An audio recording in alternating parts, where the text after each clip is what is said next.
The Lord is my shepherd, I shall not want. He makes me to lie down in green pastures. He leads me beside the still waters. He restores my soul. He leads me in the paths of righteousness for his name's sake. And though I walk through the valley of the shadow of death, I shall fear no evil, for you are with me. Your rod and your staff, they comfort me. You prepare a table before me in the presence of my enemies. You anoint my head with oil, and my cup runs over. Surely goodness and mercy shall follow me all the days of my life. I will dwell in the house of the Lord forever.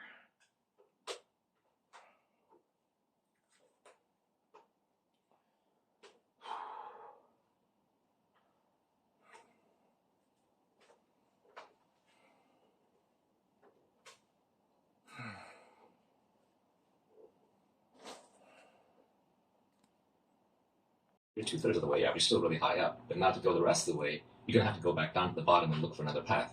Nobody wants to do that. People don't want to start over. Yeah. And it's the nature later in life, you just don't have time.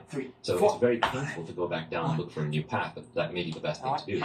And that's why when you look at the greatest artists and creators, I like they have these this ability because to start over. That makes me nobody go else does. lower. Like Elon will, be called an idiot and start over, doing So let's something go. brand new that he's supposed to qualify for. Or when Madonna or Paul Simon review to come out with a new album, their existing fans usually hate it because they've adopted a completely new style that they learned somewhere else. A lot of times they just miss completely. So you have to be willing to be a fool and have that beginner's mind and go back to the beginning and start over. If you're not doing that, you're just getting bored. Yeah, I mean, I don't even know if it's willing to be a fool. It's just, to me, that the most exciting thing is to try to get better at something, to learn. I mean, it's really exciting. Just to have incremental progress in something that you're completely new to. I live for the aha moment, that moment when you connect two things together that if you hadn't connected together before, and it fits nicely and solidly, and it kind of helps form a steel framework of understanding in your mind that you can then hang your ideas off of. That's what I live for. It's like curiosity fulfillment. That's what little children do too. My little son is always asking why, and I always try and answer him, and half the times I realize actually I don't really understand why. I just have a memorized answer for you. That's not really understanding. Yeah, those are weird conversations, right? When you're talking to your kids and you say, the reality is I don't know a lot of things. Yeah, I just memorize a lot. And there's certain things that you just can't know. Yeah, you realize that you have answers for a few things that you thought that you sort of have cover-ups, like tractors, like don't know here. It's just a cover-up. I don't really know the answer to what the meaning of life is or how you got to. Yes. And then you've got a whole bunch of memorized stuff. A lot of your a lot of intelligence these days is just the external brain pack of civilization. I know it's out there, I know the answers are out there, I've looked them up and I've memorized some of them. I kind of understand how money works and the schools that fix it and what this government thing is, but not really. Right. So not good enough to teach it in university. Yeah. I think people do that with almost everything in life these days, in terms of like have a one page, a one sheet, like a brief summary of what the explanation for what this very complex subject might be. TLDR, right? Don't give me the lecture, give me the don't give me the book, give me the blog post. Don't give me the blog post, give me the tweet. Don't give me the tweet. I already know. Yeah, I got really fascinated by the way you read, because I thought there was something wrong with me by doing that. But you don't really just read a book to completion.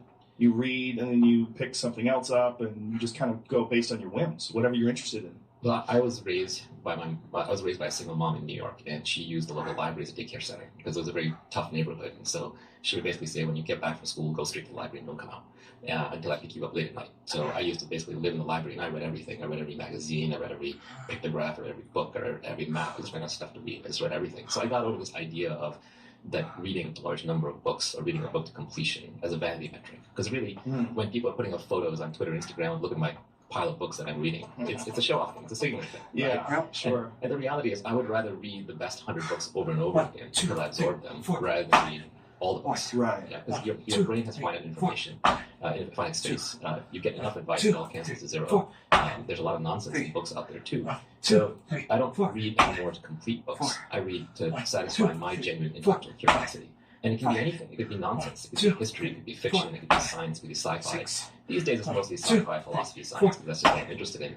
But I will read for understanding. So a really good book, I will flip through. I won't actually read it consecutively in order. I won't even finish it. I'm looking for ideas, things I don't understand. And when I find something really interesting, I'll reflect on it. I'll research it. And then when I'm bored of it, I'll drop it, or I'll flip to another book. Thanks to electronic books, I've got 50, 70 books open at any time on my Kindle or iBooks, and I'm just bouncing around between them. It's also a little bit of a defense mechanism to how, in modern society, we get too much information too quickly, and so our attention spans are very low. So you get Twitter, you get Instagram, you get Facebook, you're just used to being bombarded with information. So you can take that to, you can view that as a negative, like, I have no attention span, or you can view that as a positive. I multitask really well, and I can dig really fast. If I find a thread that's interesting, I can follow through 5 social networks, through the web, through the library, through the books, and I can really get to the bottom of this thing very quickly. It's like the Library of Alexandria I can research at my disposal. So I no longer track books read or even care about books read. It's about understanding concepts. Yeah, you brought 2 awesome points. First of all, the social media aspect of books and basically anything. It's such a weird way to display your life. It's, you're displaying the best aspects of your life in some sort of a glass case. It's an unrealistic version of your life that you cultivate and you curate. And I'm as guilty of that as anybody. Everybody's guilty of it. I'm guilty of it too. Yeah. I pose with my dog every time I run. Yeah, we're always signaling. Yeah, it's like rather than really looking at yourself, you're looking at how other people look at you. So it's like this one removed mental image, and it's kind of a disease because social media is making celebrities of all of us, and celebrities are the most miserable people in the world, right? Because they have this strong self-image that gets built up. It gets built up by compliments. Every time somebody pays you or me a compliment, and we're like, oh well, thank you, right? And that builds up an image of who we are. And then one idiot comes along, 1 out of 10, 1 out of 100, and they can easily tear it down because it doesn't take many insults to cancel out a lot of compliments. And now you're carrying around this big weighty self-image, and it's just very easy to be attacked. And because you're famous or you're well known, people want to attack you. So being a celebrity is no good. It's actually a problem. Like one of my tweets is, and these are all reminders to myself, is you want to be rich and anonymous, not poor and famous. Right? There's benefits to it. Of course. But we wouldn't do it. It has unusual problems that you don't get trained for.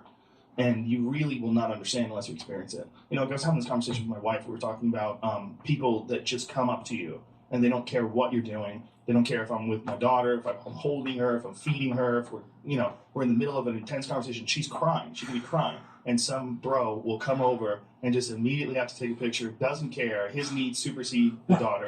And my wife was saying that before she knew me, she used to think that that's just part of the price of being famous. That people like you, this is part of the price of being famous. And now, when it interrupts her life, and it interrupts her children, and it interrupts friends, and she's like, this is annoying. Like this is not healthy. This is not a smart way to interact with people. And then people have this weird challenge, this weird thing that if you become famous, there's this weird challenge where people just want to come to you, especially today. Because if they get a photo of you, then that boosts their social media profile. Like, hey, I'm sitting here with a ball. That's why. And it is a privilege. On the other hand, it's self-inflicted. We brought on ourselves. Yeah, I don't know who it was, though. We did, but we carry on. So it tells us that we're getting something out of it. So, there are times when someone will approach me in public and I'm a little resentful. And there are other times when I'm just like, actually, I'm really grateful that, I worked for this, I got this. Right. This is the payoff. Just embrace it, smile, grin and bear it. You have a different sort of celebrity, too, right? You're a hero amongst investors.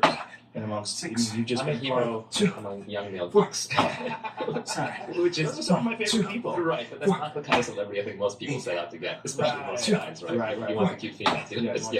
Yeah. I can look at my brief little YouTube clips and have a tiny little podcast going now, and it's like 95% male. Oh, sure. Yeah, this is very highly 18 to 35. Yeah, what is the number? So yeah, it's in the night. Yeah. You do that one very small podcast where you just have small, like 3 or 4 minute clips. Yeah, so what it was, I did a tweet storm called How to Get Rich Without Getting Lucky, and it got pretty popular on Twitter. And it's really about wealth creation. This is the clickbaity title. And it's trying to basically lay out timeless principles of wealth creation that if you absorb them, you become the kind of person who can create wealth, create business, make money. And my theory behind that is like, there are 3 things everybody wants. There's actually more than 3. Let's just start with 3, the 3 basics. Everybody wants to be wealthy, everybody wants to be happy, and everybody wants to be fit. And I know there's a lot of virtue signaling that goes on, like we don't want money and, I don't care about being happy and happiness is for stupid people. But that's basically like, you want to be rich and happy and healthy. Yeah. That's the trifecta. Now, of course, you also want an internally calm state of mind. You want a loving household. So there are other things that come into it. But those 3, I think, they can actually be taught, right? In fitness, I'm not going to teach. There are a lot of people who you've had on here, including yourself, who know a heck of a lot more about fitness and health than I do. But I was born poor and miserable. And I'm now pretty well off and I'm very happy. And I work at those. And so I've learned a few things. There are some principles. And so I try to lay them out, but in a timeless manner where you can kind of figure it out yourself. Because at the end of the day, I can't really teach anything. I can only inspire you and maybe give you a few hooks so you can remember things when they happen or put a name to them. So this podcast actually ended up explaining this tweet storm. So there's a tweet storm with like 36, 38 tweets, got very famous, got translated to dozens of languages. And these were principles that I came up with for myself when I was really young, around 13, 14. And I've been carrying them in my head for 30 years. And I've been sort of living them. And over time, I just realized, like, sadly or fortunately, the thing that I got really good at is looking at businesses and figuring out the point of maximum leverage to actually create wealth and capture some of that. And do it in a very long-term kind of way, not the banker, crash the economy, that kind of thing. But build businesses and help people provide value, especially when applying modern technology and leverage in this age of instant leverage that we live in. So the podcast is explaining each tweet. There's a little 3, 4, 5 minute snippets. I don't like to say the same thing twice. I don't like to explain in detail. I feel like if you have something original and interesting to say, you should say it. Otherwise, it's probably been said better. So that podcast tries to be information dense. It tries to be very concise. It tries to be high impact. It tries to be timeless. And it has all the information, I think, in the principles that if you absorb these and you work hard over 10 years, you'll get what you want. So I've got the one on wealth creation, going to attempt to do one on happiness is a big word, happiness and inner peace and calm and all that. Because what you want is, you don't want to be the guy who succeeds in life while being high-strung, high-stressed, and unhappy, and being a train of emotional wreckage with you and your loved ones. Which is more common than not. Because you gotta focus, and it's very hard to be great at everything. You want to be the guy or the gal who gets there calm, quiet, without struggle. You want to be the person who's when there's a crisis going on, you want to be the calmest, coolest cucumber in the room, who still also figures out the correct answer. If you can be. One of the things you were saying is that you feel like happiness is something that you can learn, and then you can teach yourself to be happy, even just by adopting the mindset that you are a happy person and proclaiming that to your friends. And so you've sort of developed a social contract. I'm a happy person. And then, well, I have to live up to that. Yeah, I've got hundreds of techniques. But how did you develop that one? Oh, well, there's social consistency, right? Humans have a need to be highly consistent with their past pronouncements. So the way I started my first tech company was I was working inside a large organization, and I told everybody that I was going to go start a company. It's like, I hate this place. I'm going to do my own thing. I'm going to be a successful entrepreneur. 6 months passed, 9 months passed. Then people started going, you're still here? I thought you were going to go start a company. Are you lying? Right? That was the implication. So we kind of know this, right? Social contracts are very powerful. Like if you want to give up drinking, right, and you're not serious about it, let's say, I'm going to cut back. I'm going to have only one drink a night. I'm going to only drink on weekends. You tell yourself. But if you're serious, you'll announce it on Facebook. You'll tell all your friends. You'll tell your wife. You'll say, I'm done drinking. I'm throwing everything out of the house. You'll never see me drink again. When you say that, you know you're serious. So I think a lot of these are choices that we make, and happiness is just one of those choices. And this is unpopular to say because there are people who are actually depressed, chemically or what have you, and there are people who don't believe that it's possible because then it creates a responsibility on them. It says, oh, now you're saying if I'm not happy, that's my fault. I'm not saying that, but I'm saying that just like fitness can be a choice, health can be a choice, nutrition can be a choice, working hard and making money can be a choice. Happiness is also a choice. If you're so smart, how come you aren't happy? How come you haven't figured that out? That's my challenge to all the people who think they're so smart and so capable. If you're so smart and capable, why can't you change this? There are a bunch of people, though, that actually take pleasure in being miserable. There's something about the pursuit of excellence and of success that supersedes all other pursuits. That in their eyes, it is the peak, the pinnacle, the most important thing. It's not a trade-off. I would argue that now when I say happy, now happy is one of those words that means a zillion different things. Right. It's like love, right? What does that mean? Right, I love cheese. Yeah, define it a little bit more tightly, right? So let's go back to desire, right? This is old Buddhist wisdom. I'm not saying it's original, but desire to me is a contract that you make with yourself to be unhappy until you get what you want. Okay, and I keep that in front of mind. So when I'm unhappy about something, I look for what is the underlying desire that I have that's not being fulfilled. It's okay to have desires. You're a biological creature. You're part of this earth. You have to do something. You have to have desires. You have a mission. But don't have too many. Don't pick them up unconsciously. Don't pick them up randomly. Don't have thousands of them. My coffee's too cold. Doesn't taste quite right. I'm not sitting perfectly. Oh, I wish it were warmer. Oh, my dog, pooped in the lawn. I didn't like that. Whatever it is. Pick your one overwhelming desire. It's okay to suffer over that one. But on all the others, you want to let them go so you can be calm and peaceful and relaxed. And then you'll perform a better job. Most people, when you're unhappy, like a depressed person, it's not that they have a very clear, calm mind. They're too busy in their mind. Their sense of self is too strong. They're sitting indoors all the time. Their mind's working. They're thinking too much. Well, if you want to be a high-performance athlete, how good of an athlete are you going to be if you're always having epileptic seizures? If you're always like twitching and running around and like jumping and your limbs are flailing out of control? The same way, if you want to be effective in business, you need a clear, calm, cool, collected mind. Warren Buffett plays bridge all day long and goes for walks in the sun. He doesn't sit around like constantly loading his brain with nonstop information and getting worked out about every little thing. We live in the age of infinite leverage. What I mean by that is that your actions can be multiplied 1,000-fold, either by broadcasting a podcast, or by investing capital, or by having people work for you, or by writing code. So because of that, the impacts of good decision making are much higher than they used to be. Because now you can influence thousands or millions of people through your decisions or your code. So a clear mind leads to better judgment, leads to better outcome. So a happy, calm, peaceful person will make better decisions and have better outcomes. So if you want to operate at peak performance, you have to learn how to tame your mind, just like you have to learn how to tame your body. I love what you're saying. Warren Buffett might not be the best example because he drinks I think 6 Coca-Colas a day and he eats mostly McDonald's. And he's still alive somehow. So it shows you that low stress is more important. He looks like shit. Like, how old is he? I mean, he's a fairly old man. Charlie Munger is, I think, in his 90s, right? Yeah. He's made it really far. I wonder what Warren's doing. I mean, he's got to know that's bad for him, but it's he terrible. Doesn't care. He doesn't care. I think he's just low stress. Yes. Stress is the big killer. Right. So he just enjoys that Coca-Cola, and that's maybe there is a trade-off, right? Like maybe him enjoying that junk food and that Coke, just that pleasing of the mind is maybe better than him just eating wheatgrass shots and potato salads and just being just super worked up about everything. It's like if you need your glass of red wine to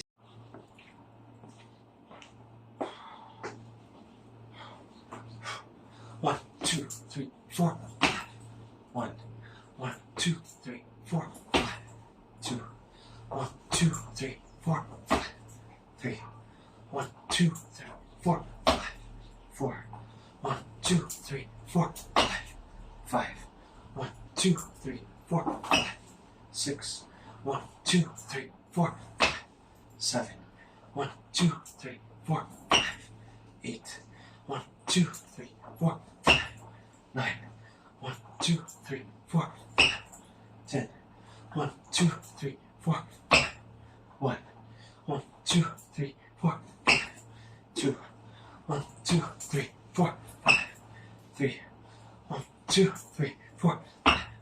4, 1, 2, 3, 4, 5. 5, 1, 2, 3, 4, 5. 6, 1, 2, 3, 4, 5. 7, 1, 2, 3, 4, 5. 8, 1, 2, 3, 4, 5. 9, 1, 2, 3, 4, 5. 20.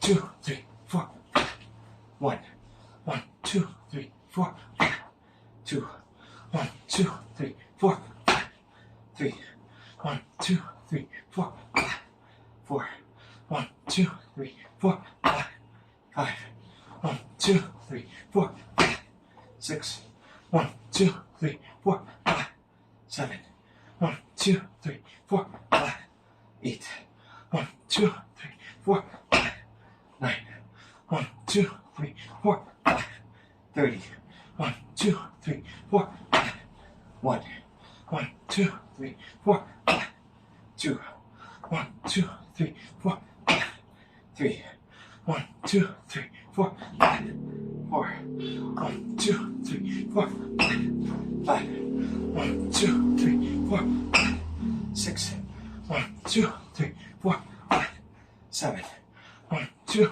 3, 4, 5, 8, 1, 2, 3, 4, 5, 9, 1, 2, 3, 4, 5,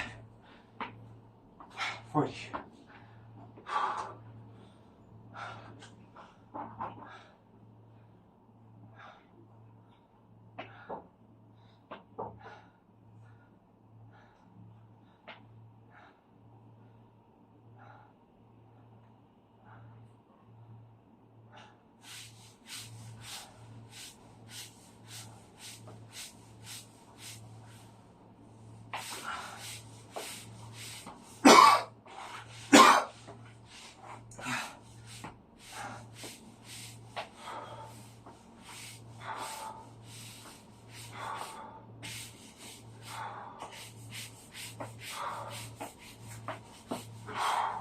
One, two, three, four, five. 1, 1, 2, 3, 4, 5. 2, 1, 2, 3, 4, 5. 3, 1, 2, 3, 4, 5. 4, 1, 2, 3, 4, 5. 5, 1, 2, 3, 4, 5. 6, 1, 2, 3, 4, 5. 7, 1, 2, 3, 4, 5. 8, 1, 2, 3, 4, 5. 9, 1, 2, 3, 4, 5. 50, 1, 2, 3, 4, 5. 1, 1, 2, 3, 4, 5. 2, 1, 2, 3, 4, 5. 3, 1, 2, 3, 4, 5.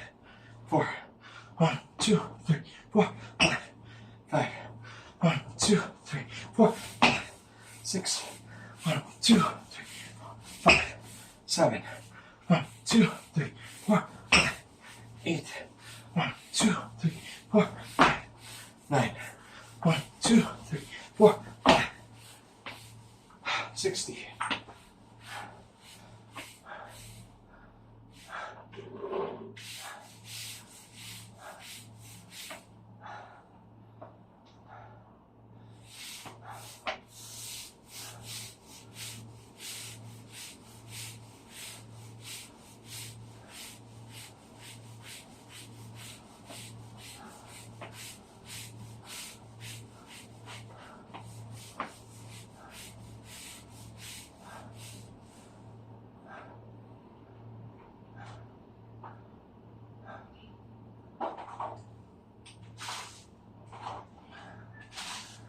Oh, she got that one.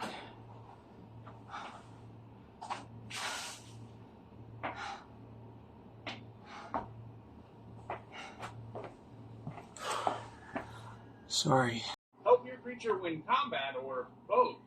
Combat tricks are especially strong when they only cost a single mana, and spending so little to kill a blocking creature or do lethal damage is obviously worth it. As such, one-mana combat tricks have a pretty good track record in the history of competitive Magic, and I was actually inspired to make this top 10 because one very recently dominated Standard and even had to get banned. To be eligible for this list, the card had to be a one-mana instant that gave the creature a stats boost or keyword ability with a few exceptions.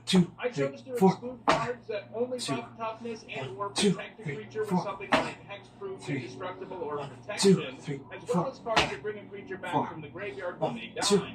As spells like that are used much less frequently to make the creature better in combat, and are more frequently used as a way to protect your creature from removal. Thus, the term combat trick doesn't feel right to me for that type of card, while protection spell feels more accurate.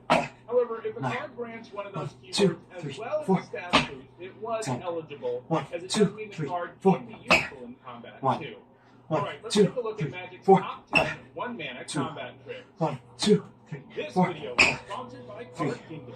1, 2, 3, 4, 5, 4, 1, 2, 3, 4, 5, 5, 1, 2, 3, 4, 5, 6, Before 1, we get 2, started, here's 3, a quick 4, reminder on how I rank cards in 7, these videos. 1, First 2, tier top 3, 8 is worth 4, 2 points. This includes events 8, like Pro Tours. 1, And 2, second tier top 8 4, is worth 1 point. It's a 9, big events like regional 1, championships. 4, 5, At number 10, it's Defiant Strike. For 1 white mana, it's an instant that gives target creature +1/+0 until end of turn and you draw a card.